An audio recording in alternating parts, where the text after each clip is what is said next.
오늘 본문은 호세아서입니다. 여러분, 호세아서는 잘 모르실 거예요. 찾기도 힘드셨죠. 구약 성경의 맨 마지막에 12권, 요거를 소선지서라 그래요. 이 12권 가운데 처음 나오는 게 호세아서예요. 이 호세아서의 배경은 이거예요. 지금으로부터 2700여 년 전에 BC 790년경에 북이스라엘이 나라가 아주 번성했어요. 그래서 다메섹을 침략해서 빼앗고 말이죠. 영토를 굉장히 확장했어요. 나라가 부강해졌습니다. 정치적, 경제적으로 굉장히 나라가 많이 살기 좋아졌어요. 그런데 문제는 여러분, 예나 지금이나요, 좀 살만하면 죄 짓는 거예요. 살만하면 교만한 거예요. 그래서 하나님을 잊어버렸어요. 하나님이 이스라엘을 이렇게 축복해 주셨는데 우상의 마음을 다 빼앗기고 돈의 마음을 빼앗기고 흥청망청 그들은 죄 가운데 어울려 살았던 거예요. 그때 하나님이 분노하셨잖아요. 그때 하나님이 너무너무 실망해서 하나님이 이스라엘 버리고 심판해도 되는데 오늘 말씀에 보면 하나님께서 이스라엘을 향하여 이렇게 말씀하는 거예요. 여러분, 다시 한번 읽겠습니다. 8절 말씀, 하나님의 마음이에요. 시작. 내가 어찌 너를 놓겠느냐? 이스라엘이여, 내가 어찌 너를 버리겠느냐? 내가 어찌 너를 아담같이 놓겠느냐? 어찌 너를 소금같이 주겠느냐? 내 마음이 계속해서 돌이켜 나의 긍휼이 온전히 불붙어 가도다. 아멘. 여러분, 이 본문은 그렇게 읽으시면 안 돼요. 내가 어찌 너를 놓겠느냐? 내가 어찌 너를 버리겠느냐? 이런 부분이 아니에요. 하나님의 간절한 말. 이스라엘아, 내가 어찌 너를 버리겠느냐? 이런 마음으로 우리가 읽어야 돼요. 하나님이 불타는 마음으로 말씀하고 있잖아요. 여러분, 이스라엘이 지금 잘해서 그랬습니까? 왜 하나님 버리지 않겠다고 하십니까? 받을 사랑이 있어서? 잘해서? 아닙니다. 철저하게 망해야 합니다. 죄 가운데 빠졌습니다. 하나님을 잊어버렸습니다. 교만했습니다. 우상숭배했습니다. 그럼에도 불구하고 오늘 하나님께서는 이스라엘을 버리지 않겠다. 우리도 마찬가지입니다. 여러분, 하나님께서 저와 여러분을 사랑하셔서 독생자 외아들 예수 그리스도를 정말 목숨 주고 아들을 십자가에 못 박고 저희들을 구원하셨습니다. 그런데 어떻습니까? 우리는 하나님을 잊어버리고 살 때가 얼마나 많습니까? 하나님 앞에서 믿음으로 살지 못하고 죄 가운데 살고 은혜를 잊어버리고 기도하지 못할 때가 얼마나 많았습니까? 우리는 실패하기도 합니다. 낙심하기도 합니다. 가난하기도 합니다. 몸이 아프기도 합니다. 너무너무 내 마음이 무너질 때도 있습니다. 그러나 하나님은 오늘 말씀하는 거예요. 하나님은 절대로 사랑하는 아들아 딸아, 내가 너를 버리지 아니하겠다 이 말이에요. 왜 버리지 않습니까? 첫 번째 이유입니다. 다 같이 읽습니다. 시작. 하나님의 불붙는 하는 긍휼 때문입니다. 아멘. 하나님의 사랑 때문이라는 거예요. 우리가 잘해서가 아닙니다. 우리 때문이 아닙니다. 하나님의 사랑 때문에. 여러분, 8절 하반절을 다시 한번 읽을게요. 시작. 내 마음이 내 속에서 돌이키어 나의 긍휼이 온전히 불붙듯 하도다. 아멘. 보세요. 우리가 무슨 사랑받을 자격이나 좋은 일 해서가 아니에요. 가장 연약하기 때문에 결코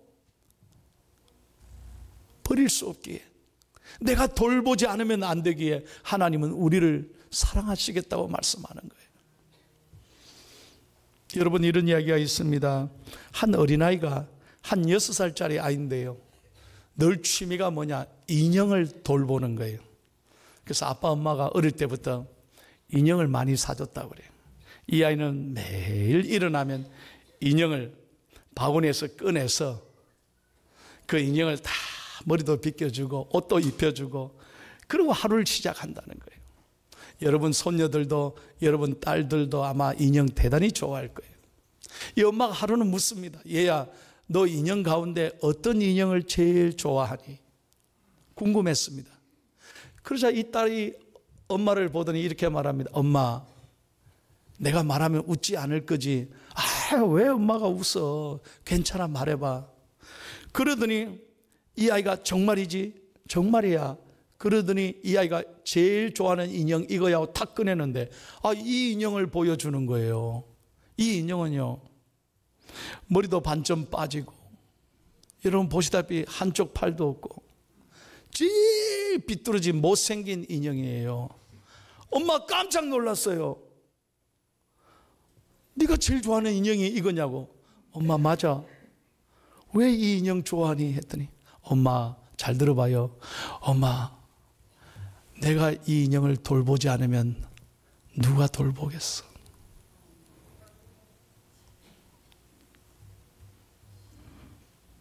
제일 낮고 못생긴 인형이지만 내가 사랑해야 되기 때문에.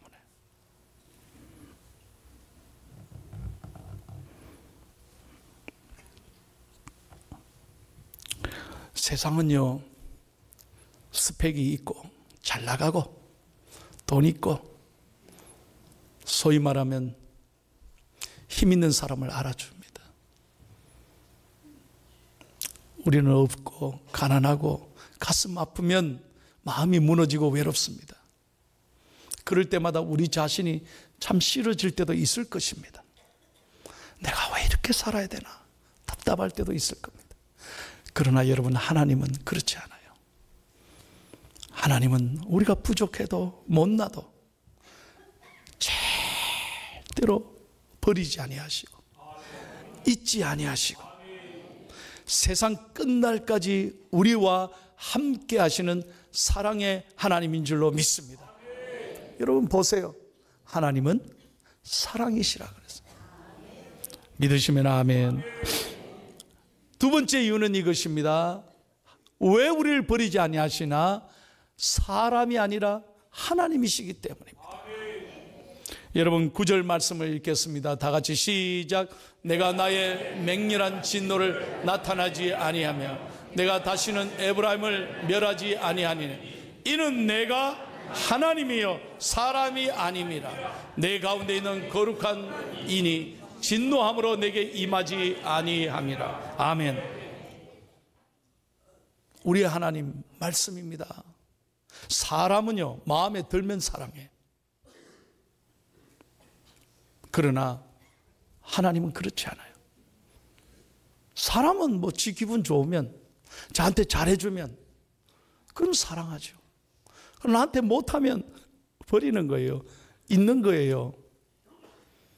하나님은 그런 거 아니에요. 여러분 빅토르 위고의 소설 가운데 93년이라는 책이 있습니다. 아주 고전적인 책이지만 좋은 책입니다. 한번 읽어보시면 도움이 될 겁니다. 그 가운데 이런 이야기 했습니다. 프랑스 대혁명 이후로 나라 전체가 가난하고 어려웠을 때, 정말 먹을 게 없었을 때, 힘들었을 때 하루는 군부대가 이동합니다. 이동하는데 너무너무 사람들이 가난한데 가만히 보니까 부대가 이동하는데 한 시골 구석에 말이에요, 길바닥에 아이 3명을 데리고 엄마가 주저앉아 있는 거예요. 표정을 보니까 너무 배가 고픈 거예요. 너무나 몇 끼를 못 먹었던 것 같아요. 그래서 지나가다가 한 병사가 자기의 비상식량을, 큰 빵을 꺼내서 그 엄마에게 줍니다. 책에 나와 있습니다. 근데 그 엄마가요, 그 빵을 받아 들고 너무 감사하고 감격하더니 3등분을 나눕니다. 애가 셋이니까. 그래서 다 애들 차례로 주는 거예요. 애들이 너무 좋아서 허겁지겁 먹습니다. 그때 병사가 그것을 보고 자기 상관에게 묻습니다. 상관님, 저 엄마 보세요. 엄마는 배가 고프지 않나 봐요. 상관이 뭐라고 했겠어요? 아니야, 이 사람아. 어머니이기 때문에 그래. 여기 계신 어머니 이해가 되시죠? 어머니니까 자식들 먼저 주는 거예요. 자식들 먼저 챙기는 거예요. 그렇게 자식들을 키웠습니다.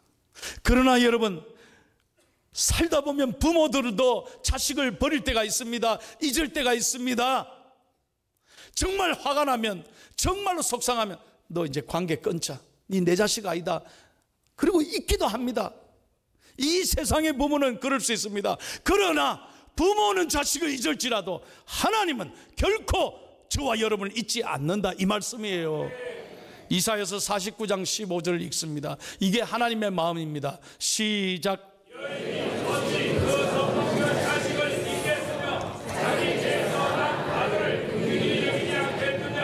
그들은 혹시 잊을지라도 나는 너를 잊지 아니할 것이라. 아멘. 여러분, 은혜 되시면 아멘 하십시다. 다시 한번 은혜 되시면 아멘 하십시다. 이게 예배예요. 이게 사랑이라니까. 우리가 교회 나와야 되는 이유가 여기 있어요. 이 예배가 왜 중요하냐? 이 음성을 들어야 돼요. 하나님 말씀을. 사람은 잊을지라도, 사람은 버릴지라도 나는 너를 버리지 않겠다. 여기에 희망이 있고 여기에 길이 있는 줄로 믿습니다. 이 사랑으로 여러분 일어서야 돼요. 절대로 포기하지 마십시오. 낙심하지 마십시오. 1868년에 캐나다에서 태어났습니다. 시벨리아 마틴이라는 분이에요. 원래 이름은 시벨라 더피 마틴이에요. 이 여자분인데, 여자분은 아주 하나님이 음악적인 재능을 주셨어요. 찬송을 참 잘했어요. 그런데 문제는 뭐냐? 몸이 너무 허약했습니다. 하나님이 음악의 재능은 주셨는데 몸이 너무 허약했어요. 겨우 공부를 마치고 대학을 졸업했는데 마침 사랑하는 사람을 만났어요. 그런데 그분이 목사가 됐어요. 남편이 사모가 된 거죠. 그래서 목사님을 도와서 목회를 하는데, 문제는 사모님이 너무 몸이 약한 거예요. 아기를 출산한 후에 시름시름 앓았다가 그냥 병상에 고생을 하게 됐습니다. 집에서 누워서 일어나지를 못하는 거예요. 근데 목사님 목회를 할 수가 없어요. 아내를 돌봐야 되니까 떠나가지를 못하는 거예요. 주일날만 겨우 설교를 하고 들어오는 거예요. 하루는 시골 교회에서 목사님께 설교를 부탁했는데 아내 때문에 걱정이 되니까 떠나갈 수가 없는 거예요. 다녀올 수가 없는 거죠. 근데 마침 그 전화하는 것을 아들이 들었어요. 어린 아들이. 그러더니 아빠 엄마에게 와서 방에 들어와서 이 아들이 뭐라고 그러냐면, 잘 들어봐요. 아빠 목사님이잖아. 그러더니. 그래, 왜? 아빠는 교회에서 걱정하지 말라고 설교하면서 왜 아빠가 걱정해? 하나님 아빠가 계시잖아. 다시 한번, 하나님 아빠가 계시잖아. 우리 하나님 아빠가 엄마 돌보시고 계시잖아. 그 순간에 목사님이 부끄러워서 회개했습니다. 병상에 누워있던 이 엄마가, 사모님이 아들의 이 얘기 듣고 펑펑 우는 거예요. 그동안 절망하고 하나님을 원망하고 불평했던 거 회개하는 거예요. 아들의 이 음성이 하나님의 음성으로 들리게 된 거예요. 그리고 엎드려서 눈물 흘리면서 하나님 앞에 회개하고 찬송을 다시 짓기 시작했습니다. 그래서 이분의 찬송가가요, 우리 찬송가에 많이 들어와 있어요. 그 중에 제가 제일 좋아하는 찬송이 바로 이 찬송이에요. 291장 제가 한번 불러볼 테니까 여러분 가사를 잘 한번 들어보세요. 외롭게 사느니 그 누군가 맘 아파 헤매 그대로다. 십자가 형들의 너 위에 상하신 하나님 독생자 왜 이전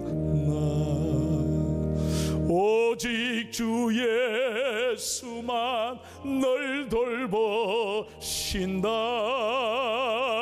오직 주 예수만 널 사랑해. 손잡아 내 길 인도하시는 사랑의 주 예수 오 하나님. 아멘. 할렐루야. 하나님이 이 시간 여러분의 손을 잡아주시기를 원합니다. 축복합니다. 잊지 마십시오. 하나님이 여러분을 돌보십니다.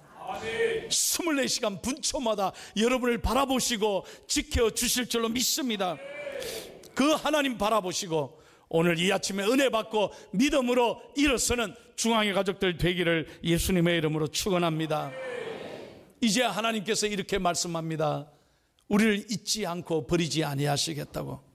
그러면서 우리에게 원하는 게 뭡니까? 10절 말씀 마지막으로 읽고 마칩니다. 10절 다 같이요. 시작. 그들은 사자처럼 소리를 내시는 여호와를 따를 것이라.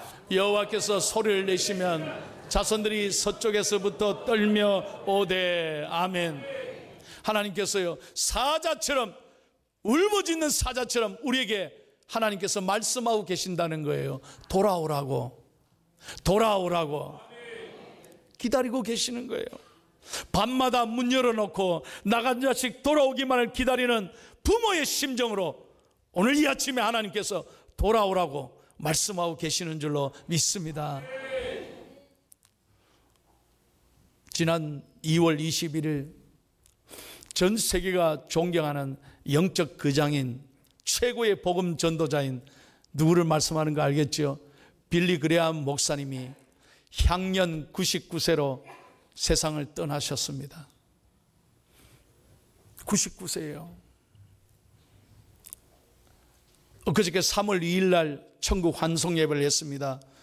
현직 트럼프 대통령을 비롯한 전직 대통령이 다 참여하시고 무려 전 세계에서 2,500명이 모여서 목사님을 추모했습니다. 여러분, 우리나라 역사에도 빌리 그레암 목사님이 대단한 영향력을 미쳤습니다. 아시죠? 정말 빌리 그레암 목사님은 우리 대한민국을 사랑했습니다. 특별히 북한 민족을 사랑해서 여러분 아시는 대로 북한을 방문하시고 김일성에게 성경을 전달했은 분입니다. 그리고 생전에도 한 번도 북한에 가서 우리 남북한이 통일되기를 정말 기도하셨고 원하셨습니다.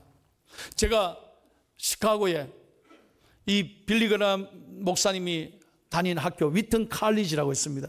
그 학교를 가보고 깜짝 놀랐어요. 거기 보면 빌리 그레암 센터가 있어요.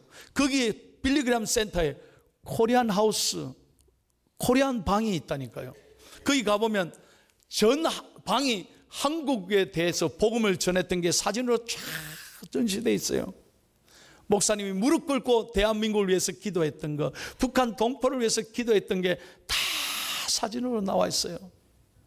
너무 저는 감동이 되더라고요. 그래서 우리 대한민국이 이렇게 복음화되고 이렇게 잘 사는 나라가 됐구나. 너무 감사하더라고요. 마지막 목사님께서 세상을 떠나기 전에 교인들에게 설교했던 마지막 메시지가 뭔지 아십니까? 바로 이 얘기예요. 여러분, 우리 꼭 천국에서 다시 만납시다. 천국에 오실 때, 그 다음 말이 더 재미있어요. 천국에 오실 때 사진기를 잊지 말고 가지고 오십시오. 우리는 사진기 필요 없잖아요. 핸드폰 가지고 다니는데 왜 그랬을까요? 천국이 너무 아름답다는 거예요. 그만큼 교인들에게 이 세상을 마음을 빼앗기지 말고 하늘에 소망을 두고 살아라는 뜻 아니겠어요? 그런데 여러분, 이렇게 훌륭한 복음 전도자이셨는데 목사님께는 2남 3녀가 있었어요. 그런데 그 가운데 큰아들이요, 참 속을 썩였습니다. 이 큰아들이요 10대 때 방황했습니다. 여러분 자식들이 속썩이면 좀 위로받으세요. 오늘 이 큰아들이요, 마약하고 알코올하고 너무너무 목사님 부모님인데 너무 가슴 아프겠어요. 오토바이 폭주족이었대요. 한 번 오토바이 들고 나가면요 며칠간 돌아오지 않고 사고 내고 그 뒤처리를 다 목사님이 하는 거죠. 그러니 교인들에게 말은 못하고 얼마나 목사님이 힘드셨겠어요. 그런데 한 번도 아들에게 나무라지를 않았답니다. 야단치지를 않았대요. 늘 아들을 위해서 기도만 했다는 거예요. 사모님도 마찬가지고 더 빗나갈까 봐 목사님이 야단치지도 못했대요. 늘 기도만 했대요. 얼마나 이 아들이 사고를 많이 쳤는지 대학에 다니다가 이제 철이 들었어요. 아버지에게 편지를 써놓고 가출을 하는 거예요. 뭐라고 썼느냐? 아빠 엄마는 내 부모니까 나를 용서해도 하나님 아버지는 내가 한 짓이 있어서 용서를 못할 거라고. 편지를 이렇게 써놨어요. 여러분 그 심정 이해되시죠? 하나님을 아시니까 아빠 엄마는 몰라도 하나님 아시니까 나는 용서를 못 받을 거라고. 그리고 이 아들이요 가출을 해버리고 전 세계를 이제 여행을 합니다. 돌아다니는 거예요. 방황하는 거예요. 하나님 앞에서 너무 부끄러웠던 거죠. 그런데 하루는 예루살렘에 갔습니다. 이스라엘을 방문한 거예요. 그래서 예수님의 그 모든 흔적을 보면서 관광하고 뭐 구경하고 고민하다가 저녁이 돼서 호텔에 들어왔어요. 호텔에 들어와 딱 앉았는데 그날따라 테이블에 기도원 성경이 나와 있는 거예요. 한 번도 성경책을 가까이 하지 않았대요. 아버지가 목사인데도 한 번도 성경에 대해서 별로 관심이 없었대요. 그런데 그날은 하나님이 역사하신 것 같아요. 그 시간에 아버지 어머니가 기도하고 있었다는 거예요. 이상하게 마음이 끌려서 성경을 손에 쥐고 성경을 폈는데 무엇을 딱 폈느냐? 여러분 로마서 8장 1절을 편 거예요. 여러분 다 같이 읽겠습니다. 시작. 그러므로 이제 그리스도 예수 안에 있는 자에게는 결코 정죄함이 없나니. 아멘. 보세요. 자기가 뭐라고 말하고 떠났습니까? 아버지 어머니를 용서해도 하나님은 내가 한 짓이 있어 용서 안 할 거라 하고 떠나가서 방황했는데 딱 그 말씀. 그리스도 예수 안에서 결코 정죄함이 없느니라. 여러분 우리 하나님은 정죄하시는 분이 아닙니다. 아멘. 믿으시면 아멘. 이 말씀을 읽는 순간에 이 아들이 감동을 받습니다. 은혜를 받습니다. 눈물이 쏟아집니다. 그 호텔에서 무릎을 꿇습니다. 기도합니다. 하나님이 그날 밤 이 아들을 새롭게 사용하여 주셨습니다. 완전히 거듭난 본의개인을 체험했습니다. 여러분 그 아들 한번 보십시오. 잘생겼죠? 이 아들이 목사가 됐습니다. 프랭크 그레이엄이라고 아버지를 이어서 지금 훌륭하게 미국에서 사역하고 있습니다. 사랑하는 여러분, 무슨 말입니까? 여러분이 여러분 자녀들을 위해서 기도하는 것 포기하지 마시기를 바랍니다. 여러분 가족을 위해서, 여러분 사랑하는 사람을 위해서 아직도 하나님을 알지 못하는 사람이 있다면 기도하면 하나님이 반드시 책임지시고 그 영혼을 구원해 주실 줄로 믿습니다. 오늘 사순절 세 번째 주일을 보내면서 이제 3월을 시작하면서 하나님의 말씀을 마무리하겠습니다. 어떤 상황이더라도 여러분 하나님 앞에 가까이 나아가시기를 바랍니다. 마귀는요 내 마음이 무너지게 하고 그래서 허무하게 만들고 아무것도 하기 싫어하고 사람 때문에 속상하고 상처받고 그래서 점점 교회에 나오는 횟수가 줄어드는 거예요. 그게 마귀의 전략입니다. 어떻게 해서든 간에 은혜 받지 못하게 합니다. 그리고 입맛, 밥맛, 잡맛, 사람 맛이 없어요. 다 귀찮게 합니다. 이게 영적인 위기인 거예요. 그러나 여러분 그런 어려움에도 하나님 앞에 가까이 나오고 믿음으로 나아가면 성령님은 우리를 위로해 주실 줄로 믿습니다. 성령님은 우리에게 새로운 힘을 주시고 용기와 희망을 주실 줄로 믿습니다. 그 하나님이 오늘 이렇게 말씀하는 거예요. 아들아 딸아 결코 나는 너를 버리지 아니할 것이니라.